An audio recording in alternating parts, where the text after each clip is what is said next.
Olá, seja bem-vindo a mais um podcast do portal Pequenina Luz, um portal feito para pais e mães que desejam preparar os seus filhos para o reino de Deus. E hoje nós vamos falar sobre um tema bem delicado. Acredito que é um verdadeiro pesadelo na cabeça de qualquer pai e mãe, a possibilidade de que o seu filho passe por isso. Estamos falando sobre abuso sexual. Recentemente eu fui procurada por uma mãe que queria que eu a aconselhasse, orientasse sobre como prevenir essa questão do abuso sexual com os seus filhos. Os filhos dela são bem pequenos ainda e ela precisava, no ponto de vista dela, tomar alguns cuidados e queria uma orientação profissional sobre isso. Bem, antes de continuarmos então, se você tem alguma sugestão de tema, se você deseja fazer a sua pergunta para que nós façamos um podcast respondendo a ela, envie uma mensagem para o nosso WhatsApp, que é DDD 47 99661 3296. Você pode também, através deste número, solicitar fazer parte da nossa lista de transmissão. E assim você ficará por dentro de todos os materiais que nós temos preparado, além dos podcasts e vídeos que você já acompanha através do nosso canal no YouTube.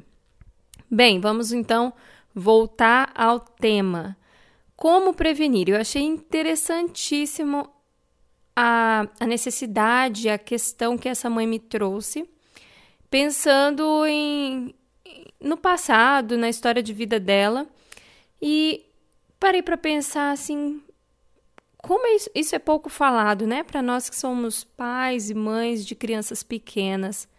Quão pouco se fala sobre isso no dia a dia, quão poucas orientações nós temos sobre esse assunto e muitas vezes, quando esse assunto é tratado, já é tratado porque alguma coisa ruim aconteceu com a criança. Muitos pais, inclusive, demoram a perceber que algo está acontecendo com os filhos. Muitas mães demoram a perceber, digo mães porque os agressores, em sua maioria, acabam sendo homens, e em sua maioria acabam sendo da família. Então a mãe é aquela que, teoricamente, deveria estar mais atenta, mas não estou dizendo com isso que mães também não são agressoras, que não violentam as crianças também. Mas vamos lá, como podemos prevenir? Se você é um pai ou uma mãe cristã e deseja tomar este cuidado, eu separei que a melhor dica, a melhor coisa que você pode fazer para prevenir esse problema na vida dos seus filhos. E não se trata de colocá-los numa bolha. Essa seria a solução para protegê-los de muitas coisas, né? Se eles pudessem entrar dentro de uma bolha e ficar guardados para sempre. De fato, eles não teriam nem as más experiências, mas também não teriam as boas experiências da vida. Não se trata disso. A melhor solução é algo que nós devemos construir desde a primeira infância. E é por isso que eu estou gravando sobre esse assunto, uma vez que o nosso portal se destina principalmente a pais de crianças de 0 a 6 anos, eu preciso que esses pais que nos acompanham, que você que está nos ouvindo, consiga compreender que é agora que o seu filho mal sabe falar, que você precisa trabalhar para produzir essa prevenção, para desenvolver um relacionamento com ele que possa protegê-lo desses perigos. E aqui eu já dei até uma pista do que vem a ser essa melhor forma de prevenir o abuso sexual na vida dos seus filhos. Bom, vamos pensar aqui numa coisa mais distante da realidade de vocês. Vocês que estão me ouvindo provavelmente são pais de crianças pequenas. Então vamos pensar aqui numa menina lá de 10 anos, de 12 anos, que o padrasto começa a abusar dela em casa e ele faz ameaças, porque ele não quer, obviamente, ser denunciado, ele não quer ser descoberto. Então, é sob ameaças que ele consegue manter a prática do abuso. Ou então o avô, ou um tio, ou até mesmo alguém que está trabalhando ali na casa da família, um pedreiro, qualquer pessoa que está tendo contato com essa criança ocasionalmente e tem a oportunidade de fazer esse mal. Como será que essa menina de 10, 12 anos acaba reagindo? 8 anos. Será que essa menina, quando ela está sob ameaças, ela tem coragem de conversar com a mãe, com o pai, contar o que aconteceu? Será que ela confia em alguém? Será que ela fica com medo e guarda para si? Será que as ameaças são suficientes para fazer com que ela se sinta sem saída? A história de muitas meninas que vivem abuso sexual, e garotos também, porque eles também sofrem moléstias, infelizmente é marcada pelo medo, pelo terror que existe em torno do que está acontecendo e de não saber o que vai acontecer se falar com alguém ou com quem eu posso falar sobre isso. Então, algo que é muito importante, e vou fazer mais uma colocação aqui antes de prosseguir. Pense nas mulheres adultas que vivem isso. Muitas não têm coragem de ir à delegacia fazer uma denúncia. Quantas mulheres sofrem diariamente algum tipo de violência e não têm coragem de fazer uma denúncia porque tem medo das consequências? Tem medo do que essa denúncia vai provocar na vida dela? Qual vai ser a consequência disso? O que aquele agressor vai fazer depois que for denunciado? Ou como ela ficará marcada na sociedade, no meio que ela vive, por ter sido exposta? Então, esse constrangimento da busca da ajuda, do contar o que está acontecendo, do falar daquilo que se passa, é uma coisa que vai das crianças até os adultos que sofrem violência sexual ou qualquer outro tipo de agressão. E por isso que eu escolhi para hoje o tema: a melhor estratégia que você pode usar para proteger seus filhos do abuso sexual. Por que a melhor estratégia? Porque se essa estratégia for utilizada e o seu filho ou a sua filha vier a passar por qualquer situação de ameaça, que ameace a integridade deles, eles saberão pedir ajuda, eles saberão falar sobre o que está acontecendo. Eles não serão crianças, adolescentes e adultos que se constrangem e que ficam escravos do medo, do terror que o agressor provoca na mente deles.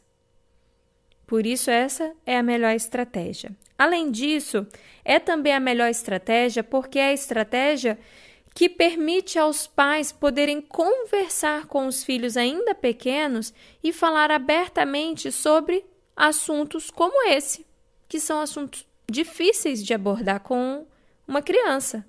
Ou você acha fácil sentar com o seu filho e começar a falar sobre abuso sexual? É difícil, não é? É constrangedor, é pesado o conteúdo. Então, como viabilizar uma conversa sobre isso de forma que a criança também consiga perceber que precisa evitar algumas coisas, que precisa ter atenção, algumas demonstrações de carinho, afeto, algumas formas que os adultos podem ter de atraí-los? Então, nós precisamos desenvolver essa estratégia que eu vou falar agora para criar esse contexto no relacionamento, esse contexto que permita esse diálogo aberto, capaz de produzir instruções para as crianças desde pequenas e também para criar um contexto de relacionamento em que haja confiança dessa criança, desse filho, confiança tal que ela seja superior ao medo que o agressor pode causar com as suas ameaças. E a vergonha ou constrangimento também que ela possa sentir por ter passado por uma determinada situação. A melhor estratégia que nós podemos usar para isso é desenvolver um relacionamento onde há um diálogo aberto, onde as crianças possam ser capazes de falar e ser ouvidas, e onde elas possam ouvir os pais diante dessa abertura do coração delas, mas ouvir uma instrução, uma fala materna e paterna sem julgamentos. E como desenvolve isso, Karine? Como que eu desenvolvo uma relação com meu filho onde ele se sinta à vontade para abrir o coração comigo, para falar de qualquer coisa e, ao mesmo tempo, que ele não se sinta julgado quando eu falar alguma coisa sobre aquilo que ele me trouxe. E nós estamos falando aqui sobre abuso sexual, mas existem vários outros assuntos que, quando chega, por exemplo, na fase da adolescência, os adolescentes não conseguem conversar com os pais não conseguem conversar com eles por não ter desenvolvido essa relação de diálogo aberta. E eu creio que falta muito isso na primeira infância. Você, por exemplo, costuma perguntar ao seu filho de 2 anos, de 1 ano e meio, de 3 anos, como foi o dia dele ou como foi o dia dela? Nós podemos, e agora é uma dica prática, incentivar as crianças pequenas a nos contarem todos os dias como foi o dia. Ah, mas eu passo o dia com ele, eu já sei como foi o dia. Não importa. Você vai sentar para ouvir a perspectiva dele sobre como foi o dia dele. Não interessa se você passou o dia com ele e fez tudo junto com ele. No final do dia, faça uma recapitulação.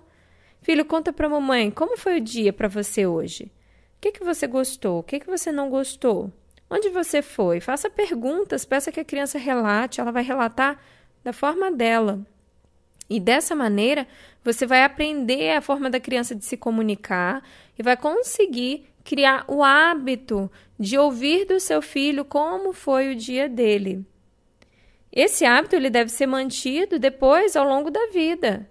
Porque quando essa criança, por exemplo, for para a escola, é importante que você saiba o que está acontecendo por lá. É importante que você saiba se ele se sentiu constrangido, se alguém falou ou mostrou coisas impróprias para ele. Ele precisa saber te contar sobre o dia dele, muito à vontade, sabendo que você não vai censurá-lo pelas coisas que aconteceram no dia, sabendo que você terá uma escuta sem julgamento. Então, uma dica preciosíssima para pais de crianças pequenininhas é desenvolva essa relação, desenvolva esse hábito de perguntar ao filho, estimular que ele conte todos os dias o que aconteceu no dia. Ele saiu com os avós, pergunte como foi a saída, como foi o passeio, o que fizeram. Ele foi até a esquina com o pai na padaria ou foi andar de bicicleta, pergunte. Não se trata de desconfiar dessas pessoas, se trata de desenvolver um hábito que o seu filho precisa ter, de falar com você abertamente sobre o dia dele e que você precisa ter de ouvi-lo sem censuras e julgamento. À medida que esse hábito vai sendo desenvolvido, isso se torna muito gostoso na relação de vocês e isso cria essa proximidade, essa confiança em que o filho pode abrir o coração para você. Uma vez que você trabalhe isso dessa maneira, quando chegar num determinado momento em que você julgue que precisa dar mais informações à criança, por exemplo, o momento em que ela começa a frequentar a escola, ambientes em que ela não estará com você por muitas horas, você precisa instruí-la muito bem, porque pessoas estranhas podem se aproximar dela nesse período. Por mais seguras que sejam as escolas, a gente presencia e assiste cada notícia terrível, né? De coisas que ocorrem dentro de ambientes fechados com crianças, por pessoas que são mal intencionadas. Então, elas não estão protegidas 100% em nenhum ambiente. Por mais cristão que seja, por mais que tenha câmeras, elas não estão completamente protegidas. Elas precisam ter desenvolvido hábitos de cuidado. Então, quando chegar um momento assim em que você perceba, não, agora meu filho também precisa começar a tomar alguns cuidados para que ele não corra riscos. Não falar com estranhos, não aceitar presentes de estranhos. São alguns cuidados básicos que a criança precisa ter. Não dar muita informação a estranhos sobre onde mora. E aí você vai dar essas instruções. E às vezes você vai ter que dar instruções mais detalhadas. Se alguém quiser tocar você aqui, se alguém quiser te mostrar alguma coisa assim, você não deve. Você deve sair correndo, ou você deve gritar, ou você deve chamar alguém que você conheça. Você vai dar instruções. Como você vai fazer essa abordagem com a criança se você não tem o hábito de conversar com ela? Ela vai se sentir extremamente constrangida por você abordar aleatoriamente um assunto tão delicado. Então, você precisa ter esse hábito de conversar sobre o dia para ter também a oportunidade de, dentro desse momento em que você conversa, você poder inserir essas informações. Uma vez por ano, existe uma campanha que ocorre aqui na América do Sul que se chama Quebrando o Silêncio. E no mês de agosto, todos os anos, essa campanha aborda de forma mais intensa algum tema relacionado à violência, tanto contra crianças, contra mulheres, idosos. E o tema do abuso sexual ele já foi abordado por essa campanha e você pode encontrar materiais no YouTube, materiais no próprio site da campanha Quebrando o Silêncio que são próprios para as crianças. Então, se você tem dificuldade de abordar o assunto com seu filho, você pode usar um desenho animado feito propriamente para isso, para passar para uma criança maiorzinha que já vai compreender aquela história. Você pode usar as revistinhas que o Quebrando o Silêncio dispõe, tem elas na internet. Você pode também procurar junto à Igreja Adventista mais próxima da sua casa. Eles possuem esses materiais e se eles não possuírem lá, quando você for, eles podem providenciar para fazer com que esse material chegue até você. Mas existem meios de nos comunicarmos com as crianças numa linguagem acessível a elas, e essa campanha é uma campanha interessantíssima para os pais que desejam já fazer essa abordagem com seus filhos. Mas lembre-se, antes de qualquer abordagem de instrução em que você vai falar cuidado com isso, cuidado com aquilo, você precisa ter uma relação de confiança, onde a criança aprenda a te ouvir, aprenda a falar com você. Ela precisa sentir-se à vontade numa conversa delicada como essa. Você precisa se sentir à vontade também, até porque você não deve passar para ela, pelo seu desconforto, a imagem de que aquilo ali não deveria estar sendo falado. E você precisa que ela confie em você para que ela te conte qualquer coisa diferente que ocorra no dia dela. Desde que alguém chamou ela em determinado lugar e deu alguma coisa que ela achou estranho, até o fato de alguém, quem sabe, ter tocado nela em alguma situação quando ela não estava sob os seus cuidados. Bom, essa é a dica que eu separei para hoje. Não há nada melhor para a proteção dos nossos filhos do que um relacionamento íntimo e de confiança conosco, e acredito que pais de crianças pequenas, através desse hábito de todos os dias consultar como foi o dia do filho, permitir que ele abra o coração, relate como ele se sentiu, o que aconteceu. Isso vai produzir essa relação e vai ser uma proteção tremenda, além de ser também um momento muito especial que se desenvolverá na família para que a relação entre pais e filhos seja íntima e educadora, de forma que essas crianças aprendam a confiar em seus pais e, principalmente, criem uma imagem mais correta sobre a confiança que podem ter em Deus. Precisamos lembrar que a relação que as crianças têm conosco, que somos os pais delas, vai afetar a relação que elas têm com Deus. Se elas podem confiar em nós, elas entenderão que podem confiar em Deus, que é o Pai Celestial. Precisamos, então, trabalhar com muito cuidado, com muito carinho na mente de nossas crianças, esse acolhimento, essa disponibilidade que nós temos para ouvi-las, para compreendê-las, para que elas se sintam amadas, para que elas não se sintam censuradas quando elas precisarem de nós. Eu fico por aqui hoje. Se você conhece alguma mãe, algum pai de criança pequena e acredita que essa é uma dica importante para que esses pais sejam cuidadosos e desenvolvam essa relação íntima com os filhos, indique para eles, passe esse podcast para eles ouvirem também. E nós nos vemos num próximo podcast.